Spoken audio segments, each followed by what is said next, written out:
Krata who released here that was over the weekend about one thing. A executive instrument, civil service ministries instrument 2025. That is section 11 clause 3 of the Civil Service Act 1993 PNDC law 327. Now your ministries no in the dozen. The last one was 30. This I can say reduce it to 23.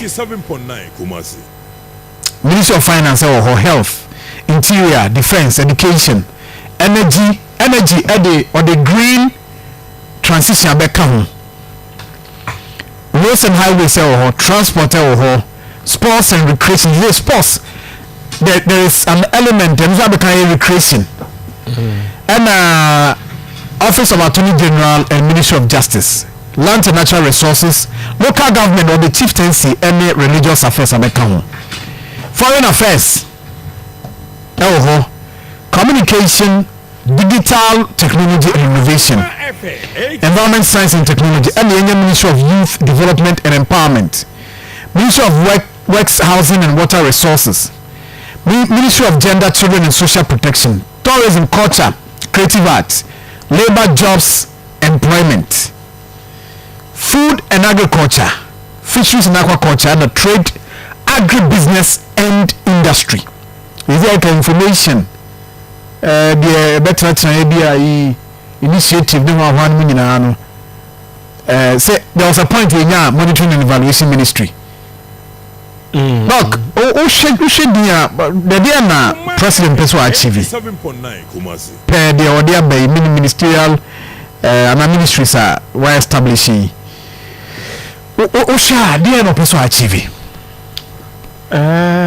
I think say your President Tabaso for even the reduction, even if it is one, is a reduction. Yeah.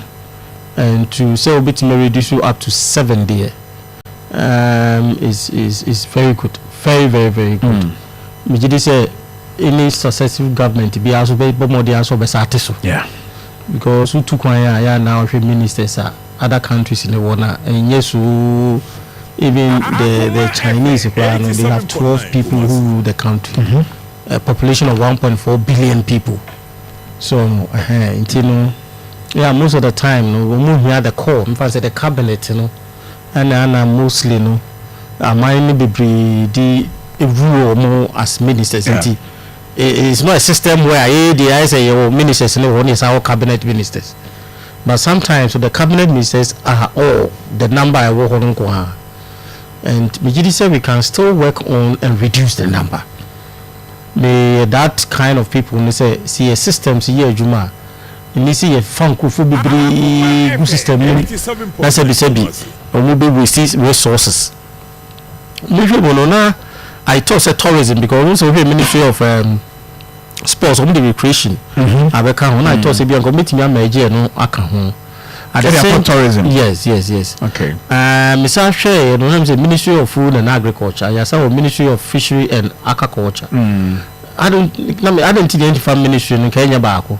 Maybe a young divisions and sessions for because there be a Ministry of Food, Fisheries, Food and Agric. And as a Ministry of Agriculture. Okay. Then we have all the various sessions under them. Say the aquaculture one, fisheries one, food one, so and these things can be handled by be a 2 ministers between Akokwa, main and deputy. Yes. Na omashe sa one crabby team because no chief directors. Omuna Muslim, no komuso ya mama ya juma nibi. Yeah. Chief director be baako. Maybe our manager this for because say we show more what that knowledge various way na adibia na say be ehuma ya na because the ministry comes along with their own budget, comes along with resources to be was say yes afa nkofo nyina no more focus but e bia na president will special focus bia me say or pese or ensure because me here Ministry of Labor, Jobs, and then I think jobs and what? But could be empowerment. But employment. Ministry of Labor, Jobs, and Employment. Yes. Yeah. And the Ministry of Youth Development and Empowerment.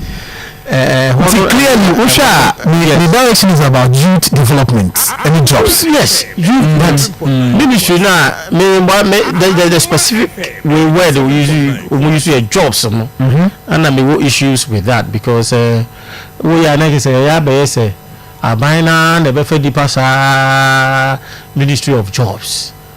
Maybe you can empower the private sector, but that word jobs and community every define any kind of empowerment no so ababeshe a youth or not maybe empower psychologically we be na the job we say yeah thinking no is different from encophobia thinking we any abandonment was em kopa abandonment you that is where I am driving at say create impression in the minds of encophobia say abandonment because abandonment they also ultimately lazy with the private sector. Yeah, that is what the government is heading to. But the word jobs, maybe to also reinforce or more, can I say, campaign promise, job, 24-hour economy, jobs. Maybe they want to see that word in one of their ministries to ensure, say, as a human. But we are now tread carefully. You might end up creating problem for yourself if you are not able to give them the jobs that you want.